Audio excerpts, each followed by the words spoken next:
Okay जी, बिस्मिल्लाहिर्रहमानिर्रहीम।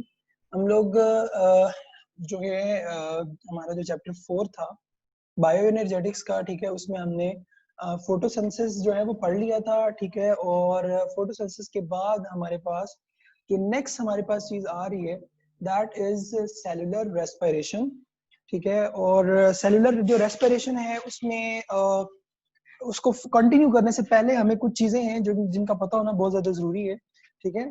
इसमें एक आ जाती है आपकी एक्सटर्नल रेस्पिरेशन, ठीक है, और दूसरी आ जाती है इंटरनल रेस्पिरेशन।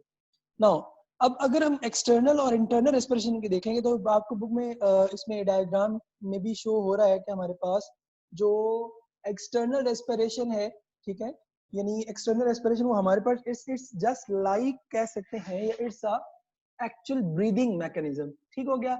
यानी एक्सटर्नल रेस्पिरेशन में हमारे पास क्या हो रही है, ब्रीदिंग हो रही है, जिसमें जो ऑक्सीजन है उसको इनहेल किया जा रहा है और कार्बन डाइऑक्साइड है उसको जो है क्या किया जा रहा है, एक्सहेल किया जा रहा है, ठीक हो गया। अच्छा, इसी तरह यहाँ पे गैसेस का एक्सचेंज होता है, तो ये हमारा रेस्पिरेशन का या कह लें गैसेस एक्सचेंज का चैप्टर आएगा, ठीक है। तो उसके अंदर हम डिटेल में इसको जो है वो पढ़ेंगे। अच्छा, एक तो ये आ गया। दूसरी बात हमारे पास आ जाती है internal respiration. Internal respiration is actually other name for cellular respiration, ठीक हो गया ना।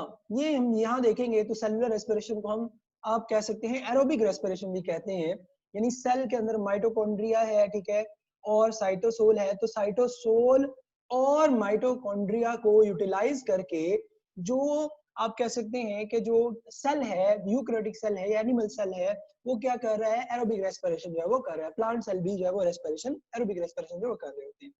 अच्छा, इसको फर्दर कंटिन्यू करते हैं तो सेलुलर रेस्पिरेशन की अगर हम टाइप्स की बात करते हैं तो याद रखिएगा मेजोरिटी तो हम इसको दो कैटेगरीज में डिवाइड करते हैं। एक हमारे पास होती है जिसको हम कहते हैं एरोबिक रेस्पिरेशन, ठीक हो गया, और दूसरी हमारे पास होती है एनएरोबिक रेस्पिरेशन, ठीक।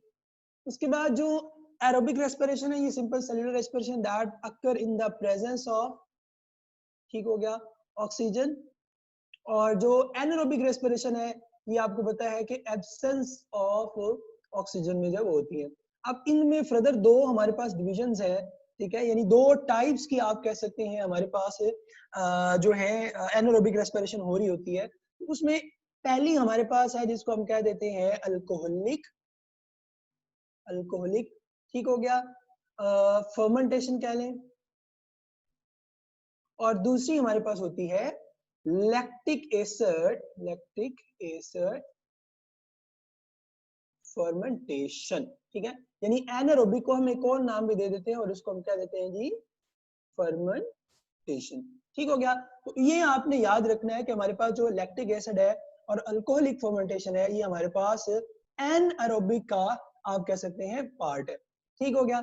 अच्छा, फर्दर मूव करते हैं। यहाँ पे अब एक चीज जो बताने वाली बहुत ज्यादा जरूरी है कि हमारे पास अगर हम बात करते हैं प्रोकैरियोट की, लेट्स सपोज मेरे पास ये है, ये क्या है, बैक्टीरिया है। तो बैक्टीरिया में याद रखना है, अच्छा मैं बैक पे एक दफा लिख दिखाता हूँ आपको। यहाँ पे जो एरोबिक रेस्पिरेशन थी, एरोबिक रेस्पिरेशन में हमारे पास जो है वो आप कह लें कि 4 फर्दर जो है वो इसके स्टेप्स हैं, जिसमें सबसे पहला स्टेप हमारे पास ग्लाइकोलाइसिस का है। दूसरा हमारे पास ऑक्सीडेशन ऑफ पायरुविक एसिड का है। थर्ड स्टेप हमारे पास है क्रैब साइकिल का, ठीक हो गया। और फोर्थ स्टेप जो हमारे पास आ जाता है वो रेस्पिरेटरी चेन का है। इसमें जो याद रखने वाली बड़ी इंपॉर्टेंट पॉइंट है वो क्या है कि ये जो ग्लाइकोलाइसिस है, जिसको मैंने स्टारिक जो है स्टार लगा दिया है, याद रखना ये एनारोबिक और एरोबिक दोनों में कॉमन रिएक्शन है। तो आप एंटीटेस्ट में पूछ सकते हैं कि what reaction of cellular respiration is common in aerobic and anaerobic. तो उसमें याद रखना ग्लाइकोलाइसिस। ग्लाइकोलाइसिस के बाद जो पायरुविक एसिड बनता है यहां से, यानी जो पायरुवेट बन गया, ठीक है, ग्लाइकोलाइसिस के रिजल्ट में, तो वो जो पायरुवेट है या पायरुविक एसिड है वो या तो अल्कोहल में जाता है या लैक्टिक एसिड में जाता है, depending upon the availability of oxygen, ठीक हो गया। तो 4 रिएक्शंस हमारे पास हम ले लेते हैं किसके अंदर, एरोबिक रेस्पिरेशन के अंदर, जिसके अंदर का glycolysis is a part of also anaerobic respiration. Now अब यहाँ पे हम बात कर रहे हैं कि जी हमारे पास जो प्रोकैरियोट है, ठीक है, प्रोकैरियोट में हमने कहा जी कि हमारे पास बैक्टीरिया है। याद रखना बैक्टीरिया में जो ग्लाइकोलाइसिस है, ठीक है, या ऑक्सीडेशन ऑफ पायरुविक एसिड है, या क्रेब साइकिल है, ठीक हो गया, ये तीनों आप कह सकते हैं बैक्टीरियल साइटोप्लाज्म में होते हैं। ठीक हो गया, नंबर 1। नंबर 2, जो रेस्पिरेटरी चेन है, ठीक हो गया, नंबर 1 2 3 एंड 4, जो रेस्पिरेटरी चेन है जिसको आप कीमियोस्मोसिस भी कहते हैं, ये याद रखना है आपने। जो मेम्ब्रेन होती है, ठीक है, मेम्ब्रेन ऑफ बैक्टीरिया, ठीक हो गया, यानी सेल मेम्ब्रेन ऑफ बैक्टीरिया क्या बनाती है, मीजोजोम, ठीक है। तो मीजोजोम के अंदर इलेक्ट्रॉन ट्रांसपोर्ट आप कह सकते हैं चेन हमारे पास जो है वो चल रही होगी। ठीक हो गया। नाउ तो अब ये तो था, अब ये देखिए यहाँ पे ग्लाइकोलाइसिस है पायरुविक एसिड में, फिर उसके बाद सिट्रिक एसिड साइकिल भी कहते हैं, क्रैब साइकिल भी कह देते हैं, ये आ गई। उसके बाद एक तो इस तरह से अब याद रखना कि यहाँ पे फर्ज करें ये मैं कह रहा हूँ सेल मेम्ब्रेन है, ठीक हो गया। तो सेल मेम्ब्रेन क्या करती है, इस तरह से इनफोल्ड बनाती है और इसको हमने नाम दिया था मीजोजोम का। और इस मीजोजोम के अंदर एक्चुअल में एंजाइम पड़े होते हैं और इन एंजाइम ने क्या करना होता है, इलेक्ट्रॉन ट्रांसपोर्ट चेन को फर्दर जो है वो परस्यू करना होता है। तो ये याद रखना है कि प्रोकैरियोट में जो सेलुलर रेस्पिरेशन है वो कहाँ हो रही है, किस किस रीजन में हो रही है।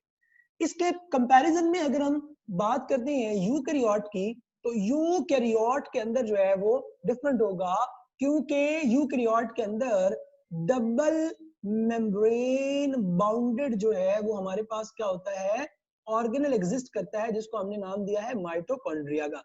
उसमें याद रखना ग्लाइकोलाइसिस होती है साइटोप्लाज्म में। उसके बाद जो पायरुविक एसिड बनता है ग्लाइकोलाइसिस के रिजल्ट में, वो हमारे पास आप कह सकते हैं मूव करता है इन द माइटोकॉन्ड्रिया। और रिमेनिंग जो रिएक्शन है, यानी जो क्रैब साइकिल है और हमारे पास ऑक्सीडेशन ऑफ पायरुविक एसिड है, ये दोनों होते हैं माइटोकॉन्ड्रियल मैट्रिक्स के अंदर, ये याद रखना है। ओके हो गया। और उसके बाद जो चौथा पार्ट है, पहला ग्लाइकोलाइसिस हो गया, दूसरा ऑक्सीडेशन ऑफ पायरुविक एसिड, तीसरा क्रैब साइकिल, और fourth one is electron transport chain. तो एक्चुअल में ये हमारे पास outer membrane of the mitochondria है, ये inner membrane of the mitochondria है। तो इन दोनों के दरमियान में जो स्पेस होती है, हमने पढ़ा था इनर या इंटर मेम्ब्रेनल स्पेस हम कहते हैं। तो ये इनर मेम्ब्रेन के ऊपर एक्चुअल में इलेक्ट्रॉन ट्रांसपोर्ट चेंज है वो परफॉर्म हो रही है, ये जनरली मैं आपको बता रहा हूँ। अच्छा, अब आगे चलते हैं, इंडिविजुअली हम इसको देखेंगे तो आपको क्लियर हो जाएगा आइडिया। ये हमारे पास है जी, अब हम देखते हैं एनएरोबिक रेस्पिरेशन। एनारोबिक रेस्पिरेशन में पहले हमने कहा जी लैक्टिक एसिड फर्मेंटेशन, ये ह्यूमन में होती है जब ऑक्सीजन की डेफिशिएंसी हो रही होती है, तो उस सूरत में हमारे पास लैक्टिक एसिड जो है वो फॉर्मेशन स्टार्ट हो जाती है। अच्छा, अब इसमें होता क्या है, लैक्टिक एसिड फर्मेंटेशन में हमारे पास क्या होगा कि याद रखिएगा कि जो ग्लूकोज है वो पायरुविक एसिड में आया, तो ये एक्चुअल में क्या हुई, ग्लाइकोलाइसिस। ये क्या है, ग्लाइकोलाइसिस। मैंने क्या बताया था कि ग्लाइकोलाइसिस जो है वो एरोबिक और एनारोबिक दोनों का आप कह सकते हैं पार्ट है। नाउ अब हमारे पास अगर हम बात करेंगे, ठीक हो गया, तो अगर हम बात करेंगे हमारे पास के जो लैक्टिक एसिड फर्मेंटेशन है, ठीक है, वो ह्यूमन में हो रही है, ठीक हो गया। तो ह्यूमन के अंदर जो है हमारे पास ग्लूकोज से बना पायरुवेट, ठीक है, ग्लूकोज से बना पायरुवेट। अब यहाँ पे जो चीज याद रखने वाली बहुत ज्यादा जरूरी है वो क्या है, आपने ये चीज माइंड में रखनी है। यहाँ देखिएगा जरा, ग्लाइकोलाइसिस हुई है, 2 एटीपी बने हैं और 2 NADH बने हैं, पायरुवेट जब बन गया, ठीक हो गया। अब पायरुवेट क्या होता है, फर्दर टूट जाता है किसके अंदर, लैक्टिक एसिड के अंदर। रीजन क्या होती है कि ऑक्सीजन अवेलेबल नहीं होगी। If there is absence of oxygen, तो उस सूरत में क्या होता है कि पायरुवेट लैक्टेट में चला जाता है। उसका नुकसान क्या होता है, ये NADH जो यहाँ बना था ग्लाइकोलाइसिस के अंदर, वो वापस जो है क्या हो जाता है, NAD के अंदर कन्वर्ट हो जाता है। उसका मतलब क्या हुआ कि यहाँ पे आपको एंटिटी में पूछ सकते हैं कि जो लैक्टेट फॉर्मेशन के दौरान how many NADH are actually using. ठीक हो गया। इसको मैं अगर रिएक्शन की फॉर्म में लिखना चाहूँ तो हमने क्या लिखा है जी, C6H12O6 यानी ग्लूकोज हमारे पास है, ठीक है, और 2NAD जो है ये एक्चुअल में हमारे पास क्या हो रहा है, ऐड हो रहा है यहाँ पे, ठीक हो गया। और प्लस में हमारे पास जो है वो क्या आ रहा है, 2ADP कर लेते हैं, और रिजल्टेंट हमारे पास क्या होता है कि C3H4O3। ये याद रखना पायरुवेट एसिड का मॉलिक्यूलर फॉर्मूला है, आपको पता होना चाहिए। प्लस जो है 2NADH बनते हैं, प्लस 2ATP जो है वो बनते हैं। इनको ये जो मैं लिखता जाऊंगा इक्वेशंस, इनको प्रॉपर्ली अपने माइंड में जो आप लोगों ने बिठा लेना है, ठीक हो गया। अच्छा, उसके बाद हमारे पास क्या होगा कि जो आप कह सकते हैं जो स्ट्रक्चर है, यानी जो ये जो बना था पायरुवेट एसिड बना था, इस पायरुवेट एसिड को क्या किया गया जी, C3H4O3। अब यहां से जो NADH बना था उसको क्या किया जाएगा, यूज किया जाएगा, ठीक है। तो यहां से 2NADH को यूज किया गया, ठीक है। अब देखें क्या होता है कि यहां से हमने पढ़ा कि NADH से वापस NAD बनेगा तो 2 हाइड्रोजन इसके अंदर ऐड हो जाते हैं। जब 2 हाइड्रोजन इस पायरुवेट के अंदर ऐड हो जाते हैं तो सिंपली जो लैक्टिक एसिड का फॉर्मूला बन जाएगा वो C3H6O3 बन जाएगा, और साथ में 2NAD जो है वो रिलीज हो जाते हैं। तो याद रखना ये हमारे पास क्या है, लैक्टिक एसिड फर्मेंटेशन है, ठीक हो गया। अच्छा, अब इसमें मैंने दोबारा बता देता हूँ, ठीक है, दोबारा बता देता हूँ कि जी जो हमारे पास ग्लूकोज है वो टूट रहा है पायरुवेट एसिड के अंदर। पायरुवेट एसिड जो है इसके रिजल्ट में 2NADH और 2ATP बन रहा है। उसके बाद हमने कहा कि ये जो पायरुवेट एसिड है ये NADH को यूज करके लैक्टिक एसिड या लैक्टेट जो है वो बना देता है। एसिड होगा तो यहाँ हाइड्रोजन लगा होगा, लैक्टिक एसिड है, और अगर हम यहाँ इसको आयन की फॉर्म में लिखेंगे तो उस सूरत में हम इसको लैक्टेट कह देते हैं, जिस तरह आप पढ़ते हैं फॉस्फेट, सल्फेट, ठीक हो गया, तो कार्बोनेट। तो ये सारे जब आयोनिक फॉर्म के अंदर होते हैं तो उन्हें हम कह देते हैं हमारे पास, ठीक है, उन्हें हम कह देते हैं हमारे पास आयोनिक फॉर्म में होंगे तो लैक्टेट सिंपली जो वो कह दिया जाएगा। नो, अब फर्दर मूव करें तो ये थी लैक्टिक एसिड फर्मेंटेशन। अब इसके बाद दूसरी हमारे पास जो इंपॉर्टेंट चीज आ रही है वो है अल्कोहलिक फर्मेंटेशन। अब अल्कोहलिक और लैक्टिक एसिड फर्मेंटेशन में डायग्रामेटिकली आपने एक चीज याद रखनी है, वो क्या है, देखिए ग्लूकोज से पायरुवेट एसिड बन गया या पायरुवेट बन गया, रिएक्शन बिल्कुल सेम जो है वो लैक्टिक एसिड वाला है, पहला ग्लाइकोलाइसिस दोनों में सेम हो गई। अब पायरुवेट बना, पायरुवेट 1 2 3 कार्बन है, ठीक हो गया। अब 2 ATP बने हैं, साथ 2 NADH बने हैं। अब होता ही है कि यहां से एक पायरुवेट में से ये जो टर्मिनल CO2 होती है ये क्या हो जाती है, रिलीज हो जाती है। तो एक्चुअल में 2 इसलिए लिखा हुआ है क्योंकि आपको पता है कि ग्लूकोज 6 कार्बन मॉलिक्यूल है, इसने 3 कार्बन मॉलिक्यूल बनाना है और वो 2 बनेंगे ग्लूकोज से। तो 2 पायरुवेट बनेंगे, तो अब हर पायरुवेट से एक एक कार्बन डाइऑक्साइड अगर रिमूव होगी तो टोटल 2 कार्बन डाइऑक्साइड रिमूव होती है। और पीछे हमारे पास दो हमारे पास आप कह सकते हैं एस्टल्डिहाइड जो है वो रह जाते हैं। अब ये जो 2 एस्टल्डिहाइड है इनके अंदर आप कह लें फर्दर यहाँ से एडिशन की जाती है NADH की, और उसमें हाइड्रोजन ऐड हो जाता है, NAD वापस चला जाता है। और इस सूरत में क्या होगा कि जब ये हाइड्रोजन ऐड होगी इस रीजन के अंदर, ठीक है, एक यहाँ ऐड हो जाती है और कार्बन का बॉन्ड टूट जाता है तो एक इस तरफ ऐड हो जाती है, तो ये हमारे पास बन जाता है एथेनॉल, याद रखना, ठीक हो गया। तो एक्चुअल में हमने क्या कहा कि हमारे पास जो अल्कोहलिक फर्मेंटेशन बिल्कुल दोनों में सेम रिएक्शन है। यहाँ पे एक टर्म लिखी है नो इंटरमीडिएट, ठीक हो गया, यहाँ पे इंटरमीडिएट बनी है, तो याद रखना लैक्टिक एसिड के अंदर इंटरमीडिएट नहीं बनती, और हमारे पास जो अल्कोहलिक फर्मेंटेशन है इसके अंदर जो है वो आप कह सकते हैं कि हमारे पास जो है वो बन रही है आपकी इंटरमीडिएट, और वो इंटरमीडिएट है क्या, एस्टल्डिहाइड हो गया, ठीक है। अगर इसको हम रिएक्शन की फॉर्म में लिखेंगे तो ये केयरफुली आपको पता होना चाहिए ये क्या हो जाएगा, C6H12O6 है, ठीक हो गया। अब सेम वही पहले वाला रिएक्शन होना है, ठीक है, और 2NAD है, ठीक हो गया, 2ADP था, कन्वर्ट हुआ किसके अंदर, C हमारे पास 3H4O3 के अंदर, 2NADH के अंदर, 2ATP के अंदर, ये हो गई ग्लाइकोलाइसिस, ठीक हो गया। अच्छा, इसके बाद हमारे पास क्या हुआ कि जो ये जो पायरुवेट एसिड था, ठीक है, C3H4O3, इसने क्या किया, यूटिलाइज किया किसको, इस NADH को, ठीक है, और ये आ गया जी, ये NADH को क्या कर रहा है, यूटिलाइज कर रहा है। यूटिलाइज करके ये क्या बना देता है, अल्कोहल बना देता है। और अल्कोहल कौन सी, एथेनॉल। ये एथेनॉल का फार्मूला आपको पता होना चाहिए, आपको पता भी है इवन C2H5OH हमारे पास आ जाएगा। साथ हमारे पास कितनी कार्बन डाइऑक्साइड रिलीज हुई है? 2CO2, 2 कार्बन रिलीज हुई है। बड़ी इंपॉर्टेंट चीज याद रखनी है। प्लस हमारे पास क्या होगा? 2NAD जो है वो हमारे पास रिलीज हुआ है। ठीक हो गया? ये एनएरोबिक रेस्पिरेशन के अंदर लैक्टिक एसिड या अल्कोहलिक फर्मेंटेशन है। ठीक है? इसमें हमारे पास याद रख लीजिएगा, ठीक है, कि हमने क्या कहा, मैं दोबारा एक्सप्लेन कर देता हूँ, थोड़ा मुश्किल भी है। ठीक है? तो हमने क्या कहा जी कि जो ग्लूकोज है ये टूटता है, ग्लाइकोलाइसिस होती है और 2 पायरुविक एसिड बनते हैं। ठीक है? यहाँ पे मुझे 2 लिखना चाहिए, यहाँ पे भी। ठीक हो गया? 2 पायरुविक एसिड बनते हैं, वो 2 पायरुविक एसिड टूटते हैं और 2 ही हमारे पास एथेनॉल मॉलिक्यूल बना देते हैं। और यहाँ पे भी मुझे जो है वो 2 लिखना पड़ेगा, यहाँ पे मैं इसको 2 लिख देता हूँ। ठीक हो गया? ताकि इक्वेशन जो है वो हमारे पास क्या हो जाए, बैलेंस हो जाए, हमें पता चल जाए कि जी हमारे पास किस तरह से जो है रिएक्शन जो है वो क्या हो रहा है, प्रोसीड हो रहा है। ठीक हो गया? नाउ अब हमारे पास जो ये थी एनारोबिक रेस्पिरेशन। ठीक हो गया?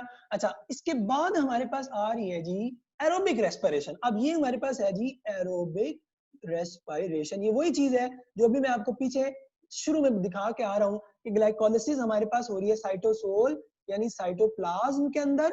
यहां से पायरुविक एसिड बनता है और वो जाता है इसके अंदर, आप कह सकते हैं हमारे पास माइटोकॉन्ड्रियल मैट्रिक्स में, वहां उसकी ऑक्सीडेशन होती है। उसके बाद वो बनता है एसिटाइल कोए के अंदर, उसको ऐड किया जाता है सिट्रिक एसिड साइकिल या क्रैश साइकिल में। उसके बाद क्या होगा कि वो फर्दर रिएक्शन हमारे पास किस तरह से प्रोसीड होता है, एटीपी और हमारे पास बनते हैं। ये सब्सट्रेट लेवल फॉस्फोरिलेशन क्या होती है, इसको आगे हम देखते हैं, और ऑक्सीडेटिव फॉस्फोरिलेशन क्या होती है, इसको भी हम आगे देखते हैं। नाउ अब हम इंडिविजुअल देखते हैं कि जी हमने जो पढ़ा कि जो एरोबिक रेस्पिरेशन था जिसमें ग्लाइकोलाइसिस है, ऑक्सीडेशन ऑफ पायरुविक एसिड है, फिर सिट्रिक एसिड है, और उसके बाद इलेक्ट्रॉन ट्रांसपोर्ट। ठीक है? इसको हम इंडिविजुअल देखते हैं। अब हमारे पास ग्लाइकोलाइसिस की अगर हम बात करें, ठीक है, इसको जरा केयरफुली सुनिएगा, इसमें इंपॉर्टेंट जो एमसीक्यूज बनते हैं, जो रीजन है, मैं साथ साथ ही आपको बताता जाऊंगा। ठीक है? और एट द एंड, ठीक है, आप हम जो है वो क्वेश्चन जो है वो डिस्कस जो है वो कर सकते हैं। ठीक है? अच्छा, अब हम बात करते हैं ग्लाइकोलाइसिस की।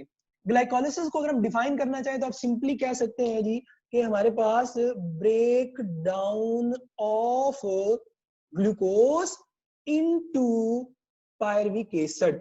ठीक है? Glucose of break down of glucose into pyruvic acid. ठीक हो गया? नाउ अब हमारे पास जस्ट अ मिनट, तो हम बात कर रहे थे, हमने कहा जी ग्लाइकोलाइसिस, तो ग्लाइकोलाइसिस हमने कहा जी break down of glucose into pyruvic acid और 2 पायरुविक एसिड मॉलिक्यूल। याद रखने कि ग्लूकोज जो है वो हमारे पास 6 कार्बन मॉलिक्यूल है। नाउ अब होता ही है फर्स्ट रिएक्शन में glucose is converted into glucose 6 phosphate. ठीक हो गया? यानी क्या हुआ, एक एटीपी ऐड हुआ और जो ग्लूकोज थी उसकी छठी कार्बन पे हमारे पास क्या लग गई, याद रखना है, हमारे पास जो है वो फॉस्फेट लग गई। Glucose 6 phosphate is converted into its isomer. अब क्या होती है, आइसोमराइजेशन होती है। ये सारा का सारा एंजाइमेटिक रिएक्शन होता है। फेडरल की बुक में बाय द वे एंजाइम्स के हवाले से उन्होंने दिया हुआ है, एंजाइम्स के नाम दिए हमें, मगर एंजाइम्स नॉर्मली जो है वो नहीं आते होते हैं। ठीक है? नहीं पूछे जाते हैं। तो आपने बेसिकली रिएक्शंस याद रखने हैं। यानी ग्लूकोज से ग्लूकोज 6 फॉस्फेट बना है, तो उसके बाद फ्रुक्टोज 6 फॉस्फेट हमारे पास बना, ये इसका आइसोमर है। ठीक हो गया? ग्लूकोज का भी फार्मूला हमारे पास क्या होता है, C6H12 वो 6 है। फ्रुक्टोज का भी फार्मूला क्या होता है, but glucose is a aldo sugar, fructose is a keto sugar, ये याद रखना। नाउ अब हमारे पास क्या होगा, ग्लूकोज से बना फ्रुक्टोज 6 फॉस्फेट, फिर एक और एटीपी ऐड होता है, फॉस्फेट देता है हमारे पास। ठीक है? तो हमारे पास क्या बच जाता है, फ्रुक्टोज 1,6। ये एक्चुअल में PFK जो है, ये एंजाइम का नाम लिखा हुआ है फॉस्फोफ्रुक्टोकाइनेज। ठीक हो गया? फॉस्फोफ्रुक्टोकाइनेज। ठीक ना? अब जो हमारे पास फॉस्फोफ्रुक्टोकाइनेज है, ये क्या करेगा, एक एटीपी ऐड करेगा और बना देगा फ्रुक्टोज 1,6 बिसफॉस्फेट, यानी कीटो शुगर में कन्वर्जन होगी। नाउ अब जो हमारे पास फ्रुक्टोज 1,6 बिसफॉस्फेट है, याद रखना है, इसको फर्दर जो है वो आप कह सकते हैं ब्रेक किया जाता है 2 मॉलिक्यूल के अंदर। One is DHAP, other is G3P। आपने इनके शॉर्ट नेम भी याद रखने हैं। मसलन जो ग्लूकोज था, इसमें मैं ग्लूकोज 6 फॉस्फेट का लिख देता हूँ G6P, इस तरह इसका लिख देता हूं F6P हो गया, ठीक है। इसको लिख देता हूं F16BP, ठीक हो गया, बिसफॉस्फेट, ठीक हो गया। अच्छा, उसके बाद DHAP हमारे पास क्या होता है, डाई हाइड्रोक्सी एसीटोन हम इसको कहते हैं। और G3P क्या है आपको पता है, ग्लिसरल्डिहाइड 3-फॉस्फेट। अब DHAP याद रखना ये एक कीटो मॉलिक्यूल है, जबकि ग्लिसरल्डिहाइड 3-फॉस्फेट एक एल्डो मॉलिक्यूल है, ठीक है ना। अब होता ही है कि जो DHAP है ये इंटर कन्वर्टेबल होते हैं एक दूसरे के अंदर, यानी आप ये कह सकते हैं कि ये रिएक्शन है वो हमारे पास क्या हो रहा है, एक दूसरे के अंदर जो है वो इंटर कन्वर्टेबल हो रहा है, ठीक हो, एक दूसरे के अंदर जो है वो इंटरचेंज हो रहा होता है। यानी DHAP ये दोनों भी एक दूसरे के बाय द वे आइसोमर्स हैं, ठीक है। ये कीटो है, इन दोनों का फार्मूला हमारे पास C3H6O3 होगा, बट स्ट्रक्चरल फार्मूला दोनों का क्या होता है, डिफरेंट होता है, ये याद रखना है। नाउ अब जो आगे ग्लाइकोलिसिस प्रोसीड होता है, ठीक हो गया। अच्छा, ये जो प्रोसीड होता है ना आगे, ठीक है, उसमें G3P ने जाना होता है, ये देखिएगा यहाँ पे, और इधर भी G3P जा रहा है, इधर भी G3P जा रहा है, तो यहाँ पे एक्चुअल में DHAP की G3P बन रहा है, ठीक है, तो इसमें कोई इशू नहीं है। नाउ हमने क्या कहा कि G3P आगे रिएक्शन में प्रोसीड होता है, इसकी रीजन क्या होती है, DHAP आगे क्यों नहीं जाता, because of the lake of enzyme, enzyme नहीं होते हैं, और उन एंजाइम के एब्सेंस की वजह से क्या होता है कि जो DHAP है वो G3P के अंदर जो है वो कन्वर्ट होता है, और फिर G3P आगे रिएक्शन में प्रोसीड होता है। अब G3P आगे चलता जाएगा, पीछे से फ्रुक्टोज 1,6-बिसफॉस्फेट कन्वर्ट होता जाएगा, टूटता जाएगा, और DHAP इस रिएक्शन को इक्विलिब्रियम स्टेट के अंदर लाने के लिए ये G3P के अंदर जो है वो क्या होता जाता है, कन्वर्ट होता जाता है, ठीक हो गया। नाउ अब जो G3P हमारे पास है, अब ये बड़ी इंपॉर्टेंट चीज है, अब आपने याद रखनी है, वो क्या है कि जो G3P है हमारे पास, G3P क्या होता है, यहाँ से अपना आप कह सकते हैं फॉस्फेट, ठीक है, फॉस्फेट क्या होगी, ऐड होगी, और जो G3P है उसके अंदर क्या होता है, ये क्या करता है, हाइड्रोजन को रिलीज करता है। अब हाइड्रोजन को NAD कैप्चर करता है और बना देता है NADH। यहाँ पे भी देखेंगे सेम रिएक्शन हो रहा होता है। अब ये कह लें कि आगे रिएक्शन एक ही चल रहा है, मगर हम उसको अलग अलग इसलिए लिख रहे होते हैं क्योंकि दो मॉलिक्यूल्स हो रहे होते हैं, ठीक हो गया। तो 2 molecule of G3P converted into, further हम देखते हैं, ठीक है, 1,3-बिसफॉस्फोग्लिसरेट के अंदर कन्वर्ट होता है, वो क्या है वो आगे बताता हूँ। फिलहाल यहाँ पे याद रखना है कि G3P कन्वर्ट होता है 1,3-बिसफॉस्फोग्लिसरेट के अंदर, ठीक हो गया। ये वही रिएक्शन है स्टेप 6 और स्टेप हमारे पास 7। तो उसमें हमने क्या कहा कि जो G3P था वो कन्वर्ट हो गया इसके अंदर 1,3-बिसफॉस्फो में, और साथ हमारे पास NADH रिलीज हुआ, इधर भी NADH जो है वो क्या हुआ है, रिलीज हुआ है ना। 1,3-बिसफॉस्फोग्लिसरेट हमारे पास याद रखना है आपने कि ये क्या होता है आपका जो 1,3-BPGA इन शॉर्ट इसको लिखते हैं, ये एक कीटो शुगर है, ठीक। जो G3P था ये एल्डो शुगर था, ठीक है। तो आप अंदाजा करें कि DHAP से G3P बना, उससे पहले फ्रुक्टोज 1,6-बिसफॉस्फेट से, यानी कीटो शुगर टूटती है, एक कीटो और एल्डो बनाती है, एल्डो आगे रिएक्शन में प्रोसीड होती है, और एल्डो से फिर कीटो शुगर बन जाती है, बट दिस इज 1,3-बिसफॉस्फो। यहाँ पे एक चीज याद रखना, अक्सर स्टूडेंट कंफ्यूज कर लेते हैं, यहाँ पे फॉस्फेट ऐड हो रही है तो यहाँ पे सोर्स ATP नहीं होता, ठीक हो गया। यहाँ पे एक्चुअल में हाइड्रोजन रिलीज होती है, तो उसको कंपनसेट करने के लिए क्या होता है, phosphate inorganic from the cytoplasm, याद रखना कहां से, साइटोप्लाज्म से ऐड किया जा रहा होता है, ठीक हो गया। और इसमें ATP यूटिलाइज नहीं होता, ये याद रखना है। नाउ अब हमने कहा कि जो 1,3-बिसफॉस्फोग्लिसरेट है, तो 1,3-बिसफॉस्फोग्लिसरेट जो है वो क्या करता है, एक फॉस्फेट रिमूव करता है, ओके। एक हायर मॉलिक्यूल है, और हायर मॉलिक्यूल जब भी स्प्लिट होगा, टूटेगा, तो उस सूरत में एनर्जी रिलीज करता है। अब वो फॉस्फेट हमारा रिलीज करेगा, और ये क्या बना देता है, ATP। सेम इधर ATP, तो दो ATP यहाँ पे हमारे पास क्या हो जाते हैं, बन जाते हैं। नाउ 3-फॉस्फोग्लिसरेट जो है ये क्या होता है हमारे पास, फर्दर कन्वर्ट हो रहा होता है किसके अंदर, 2-फॉस्फो, ये भी इसका क्या है, आइसोमर है, ठीक है, आइसोमराइजेशन हुई। सिंपल पहले लगी हुई थी तीसरी पे फॉस्फेट, अब क्या लग गई, 2-फॉस्फेट, यानी पहले ये था इस तरह से, यहाँ पे फॉस्फेट लगा हुआ था, अब 2-फॉस्फो में क्या हुआ, यहाँ पे फॉस्फेट लग गया, ठीक है। अच्छा, अब उसके बाद क्या होता है हमारे पास, कि 2 फॉस्फोग्लिसरेट से वाटर रिलीज होगा। ये बहुत इंपॉर्टेंट एमसीक्यू और पेपर में 12 दफा पूछा जा चुका है कि when 2 phosphoglycerate converted into PEP, PEP हमारे पास क्या होता है, इसको हम कहते हैं फॉस्फोइनोल पायरोवेट। ठीक हो गया, फॉस्फोइनोल पायरोवेट। फॉस्फोइनोल जो पायरोवेट है वो क्या करता है हमारे पास, यानी जो 2 फॉस्फोग्लिसरेट था, by the release of water it is converted into phosphoenol pyruvate. Now अब क्या हुआ कि आपसे पूछ सकते हैं कि जब हमारे पास पीईपी बना तो वाटर इज एडेड या वाटर इज रिमूव, तो आपको पता होना चाहिए वाटर इज रिलीज्ड। सही हो गया। अच्छा, उसके बाद हमारे पास 1,3 बिस फॉस्फो से बन गया ADP2 ATP। नाउ अब इसको आगे कंप्लीट करते हैं। पीईपी यानी फॉस्फोइनोल पायरुवेट, 2 मॉलिक्यूल से ये क्या करते हैं, फॉस्फेट को रिमूव कर देते हैं और फाइनली कन्वर्ट हो जाते हैं किसके अंदर, पायरुवेट के अंदर। ठीक हो गया। तो हमने क्या कहा कि जो ग्लूकोज था, ठीक है, जो ग्लूकोज था वो हमारे पास टूटा और टूटने के बाद उसने क्या किया, हमारे पास C3H4O3 2 मॉलिक्यूल बना दिए, साथ उसने 2 NADH बनाए थे, साथ उसने 2 ATP जो हमारे पास बनाए थे। अब यहाँ पे एक चीज आ जाती है कि भाई 2 ATP यहाँ बने हैं, 2 ATP यहाँ बने हैं, टोटल 4 ATP बने हैं। ठीक हो गया। अब यहाँ अगर हम पीछे देखेंगे स्टार्ट में, तो ये 2 ATP माइनस लिखे हुए, इसलिए लिखा हुआ माइनस कि 2 ATP यहाँ से रिलीज जो है वो यूज हुए। तो 4 - 2 = 2 ATP, ये याद रखिएगा नेट है, याद रखना। ठीक है, तो मैं अभी आपको एक दूसरी स्क्रीन पे लेके जाता हूँ, वहां पे आपको ये सारी डिटेल अब समझाता हूँ। ठीक है, और वो क्या है हमारे पास, इसको याद रखिएगा। मैंने क्या कहा कि जब ग्लाइकोलिसिस हो रही है तो ग्लाइकोलिसिस के रिजल्ट में याद रखना टोटल 4 ATP बने हैं। ठीक हो गया। नेट कितने बने हैं, 2, क्योंकि 2 यूज हो गए। ठीक है, नेट NADH कितने बने हैं हमारे पास, याद रखिएगा 2 NADH बने।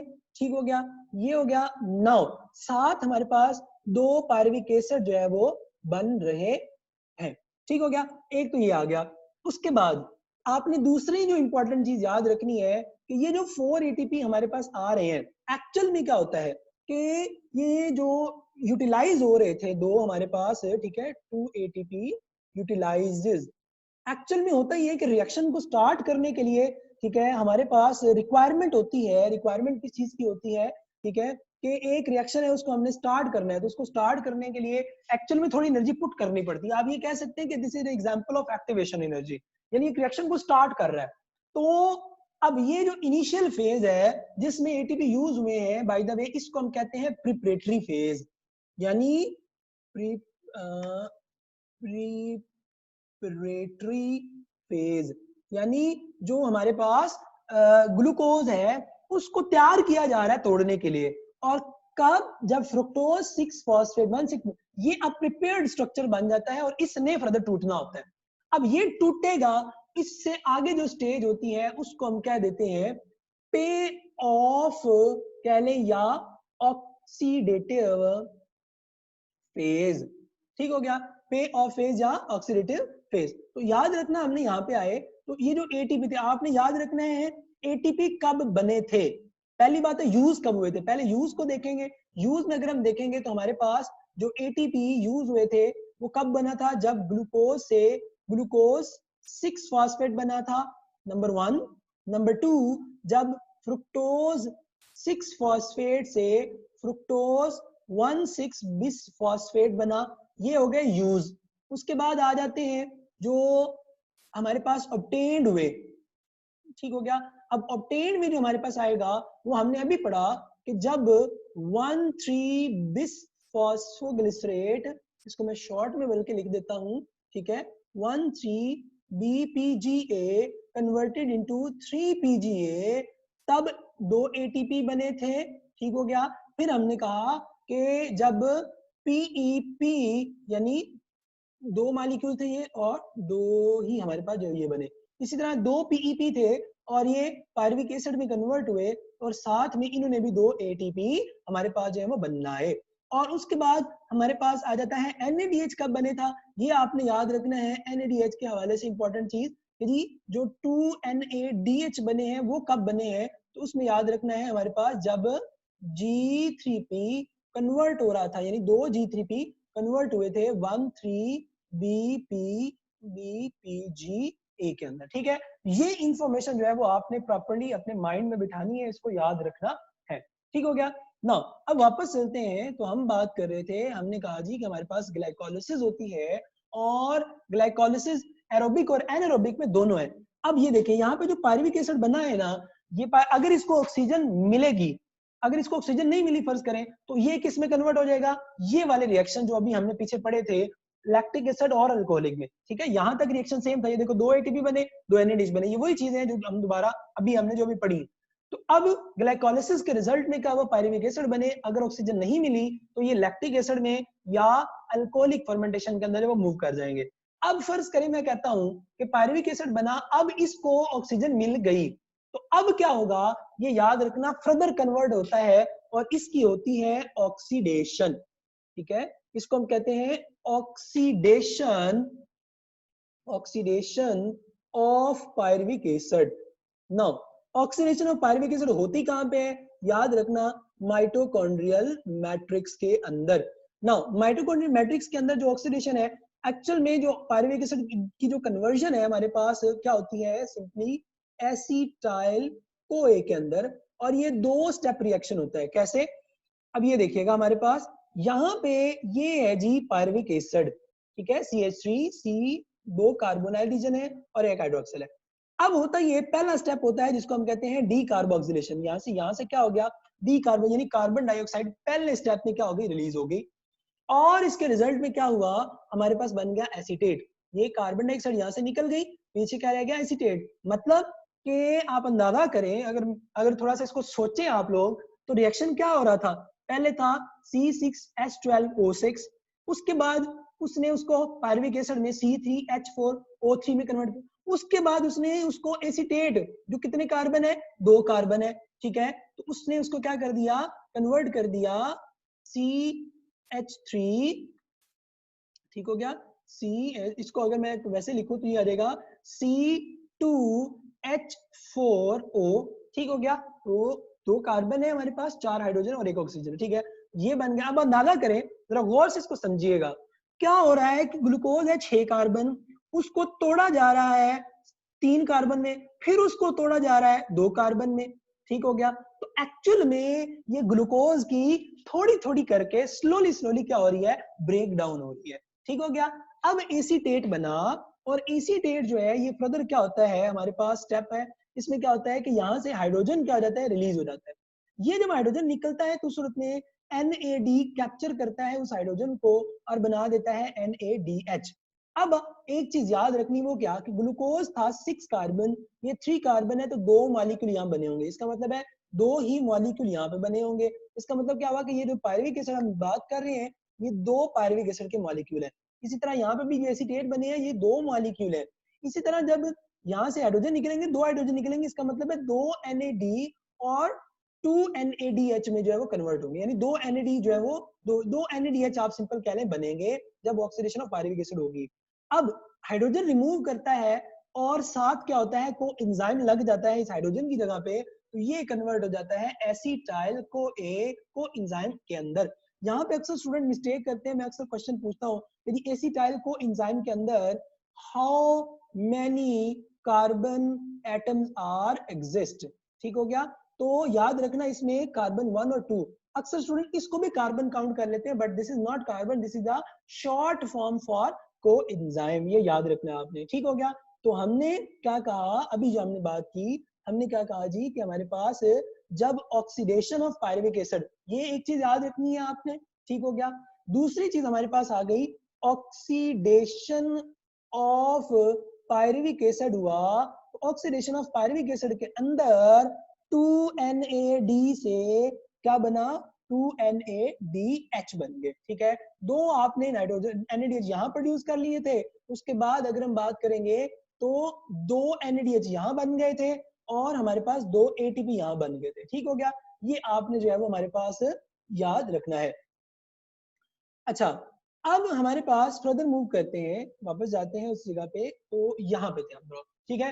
तो ये हम बात कर रहे थे, हमने कहा जी कि कन्वर्जन हुई। नाउ अब हमारे पास जो ये एसिटाइल को ए बना है, इसको मैं लेके जा रहा हूँ आगे क्रैब साइकिल में।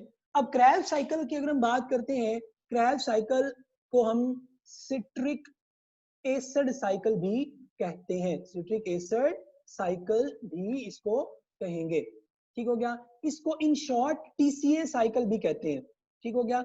इन शॉर्ट इसको टीसीए साइकिल भी कहते हैं। टीसीए साइकिल इसे कहते हैं ट्राई कार्बोक्सिलिक, ठीक हो गया, बॉक्सिलिक एसिड, ठीक है। उसकी रीजन क्या होती है कि जो सिट्रिक एसिड होता है ना, सिट्रिक एसिड में आप ये कह लें कि थ्री जो है वो हमारे पास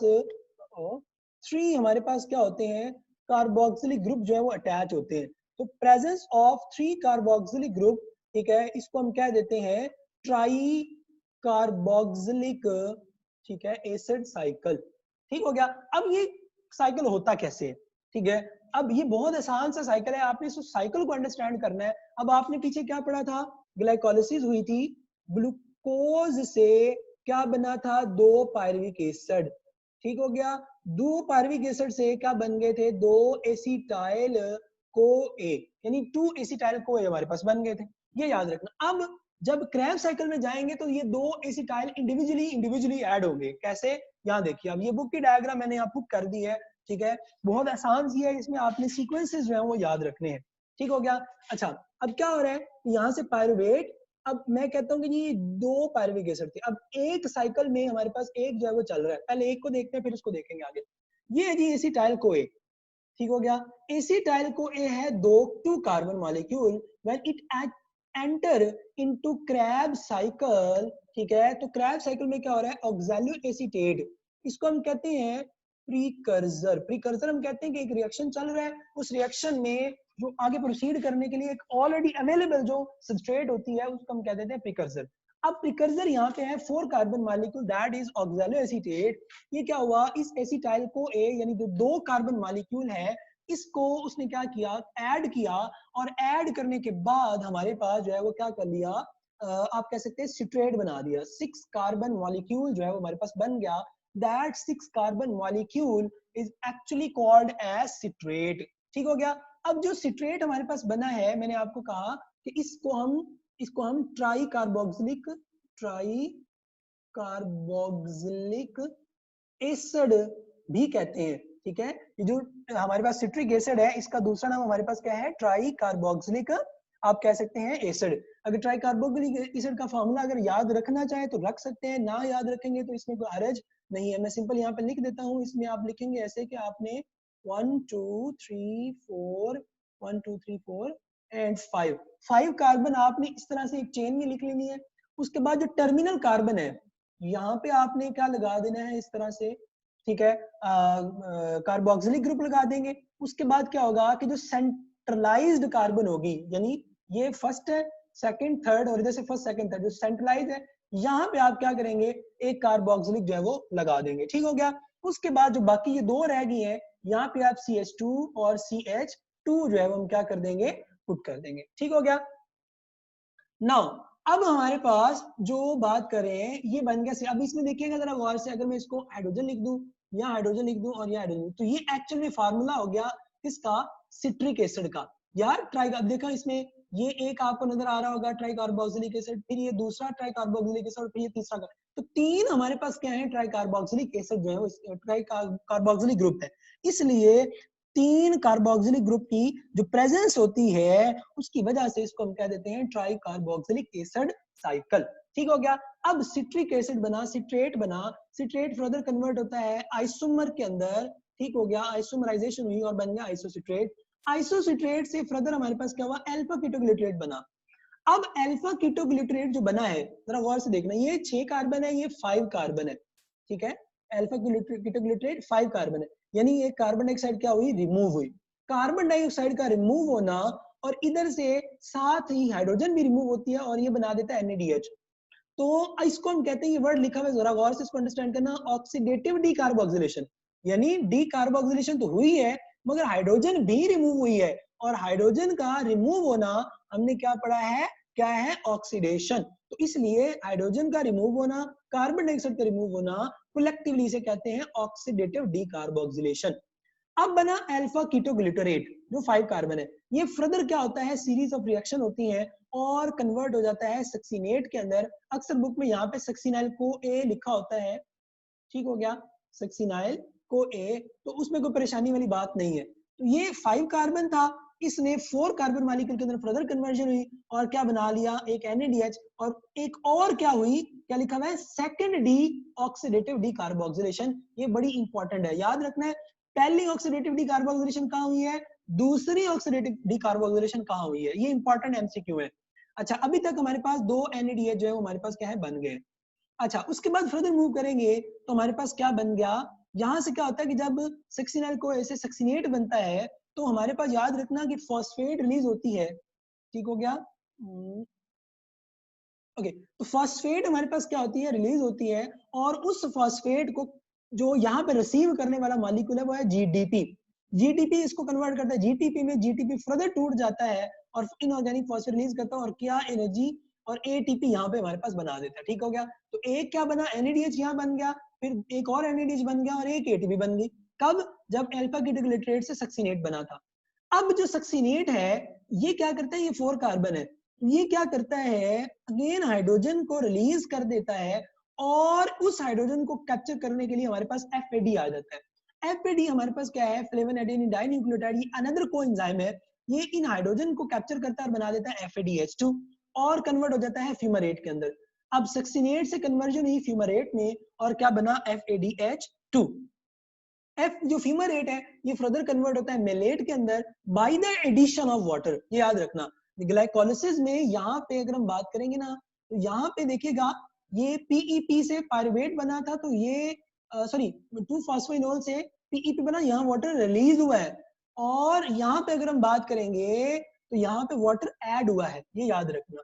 नाउ अब मेलेट हुआ, मेलेट बना, मेलेट 4 कार्बन और मेलेट फाइनली ऑक्सैलो एसिलेट के अंदर क्या हो जाता है, रिवर्ट बैक हो जाता है, याद रखना। मगर यहाँ पे एक चीज याद रखने वाली है, वो क्या, ये देखिए यहाँ लिखा हुआ है ऑक्सीडेशन, यानी यहाँ ऑक्सीडेशन तो हुई है मगर यहाँ पे कार्बन डाइऑक्साइड रिमूव नहीं हुई है। क्यों, क्योंकि यहाँ पे कार्बन डाइऑक्साइड रिमूव हुई थी, तो हमने क्या कहा था, ये ऑक्सीडेटिव डीकार्बोक्सिलेशन है। यहाँ पे ऑक्सीडेटिव डीकार्बोक्सिलेशन नहीं होती, यहाँ पे सिंपल क्या होती है, ऑक्सीडेशन होती है। यानी सक्सीनेट से फ्यूमरेट में कन्वर्ट होना क्या है, सिंपली ऑक्सीडेशन है, ठीक हो गया। ये अब याद रखें। इसके बाद जब मेलेट से ऑक्सैलो एसिलेट बनता है, यहां से अगेन क्या होता है, हाइड्रोजन रिमूव होती है, ठीक हो गया। आप सिंपली इसको डीहाइड्रोजनेशन कह सकते हैं, जिसमें हाइड्रोजन रिमूव हुआ और हाइड्रोजन के रिमूव होने से NAD। अब देखो यहाँ से हाइड्रोजन निकला है और NAD में ऐड हुआ है, और जो मेलेट है हाइड्रोजन का, इसका हाइड्रोजन का मेलेट से निकलना ऑक्सीडेशन, NAD के अंदर ऐड होना रिडक्शन। सिमिलरली यहाँ FAD, यहाँ सक्सीनेट से निकलना हमारे पास क्या है, ऑक्सीडेशन, FAD के अंदर ऐड होना क्या है, हमारे पास रिडक्शन। सेम यहाँ पे है, सेम यहाँ पे आपने याद रखना, ठीक हो गया। तो मैंने क्या बताया, मैं इसको दोबारा यहाँ पे आपको लेके जाता हूँ, ठीक हो गया। इसको अंडरस्टैंड करिएगा। हमने ग्लाइकोलिसिस देख लिया, उसके बाद हमने पायरुवेट गैस ऑक्सीडेशन देख लिया। अब हम देख रहे हैं क्रैब साइकिल का क्या सिनेरियो था। क्रैब साइकिल के अंदर हमने कहा जी, ठीक है, क्रैब साइकिल के अंदर हमने कहा कि हमारे पास एक एसीटाइल कोल की अगर हम बात करते हैं तो उसमें क्या होता है, जो हमारे पास जो है वो 3NADH बनते हैं, 1ATP बनता है, 1FADH बनता है। और अगर आपको पता है एक ग्लूकोज की बात करेंगे तो एक ग्लूकोज से आपको पता है हमारे पास 2 एसिटाइल को ए बनते हैं। इसका मतलब क्या हुआ, एक ग्लूकोज से 6NADH बनेंगे, 2ATP बनेंगे और 2FADH बनेंगे, ठीक हो गया। अब आपने ये भी याद रखना है कि जो फर्स्ट NADH बना था वो कब बना था, जब हमारे पास आप कह लें कि जो आइसोसिट्रेट था, आइसोसिट्रेट था, ये कन्वर्ट हुआ था अल्फा कीटोग्लूटारेट के अंदर। तो एक NADH यहाँ बना था पहला, उसके बाद सेकंड NADH कब बना था, जब हमने कहा अल्फा जो कीटोग्लूटारेट है, ठीक है, ये कन्वर्ट हुआ किसके अंदर, सक्सीनेट के अंदर, ठीक हो गया। उसके बाद आपने तीसरी जो चीज याद रखनी है कि थर्ड NADH कहाँ रिलीज, कब रिलीज हुआ, ये सारे इंपॉर्टेंट 3 MCQ है। अच्छा, जब मेलेट से बना ऑक्सैलो एसीटेट, ठीक हो गया। ये हो गई जी किसके हवाले से इंफॉर्मेशन, NADH के हवाले से। उसके बाद दूसरी चीज क्या है, आपके पूछ सकते हैं जी जो FADH बना था ये कब बना था, ठीक है। तो FADH जो बना जब सक्सीनेट से कन्वर्जन हुई फ्यूमारेट के अंदर, ठीक हो गया। ये 2 बने थे हमारे पास, ठीक है। और इधर भी हमारे पास अगर हम रिएक्शन को देखें तो हमने कहा रिएक्शन ग्लूकोज की अगर हम बात करें एक साइकिल में एक बनता है, 1 साइकिल, ठीक हो गया। यहाँ पे मैं इसको एक दफा 1 साइकिल ही जो लिखता हूँ, ठीक हो गया। तो हमने कहा ये हो गया, ओके।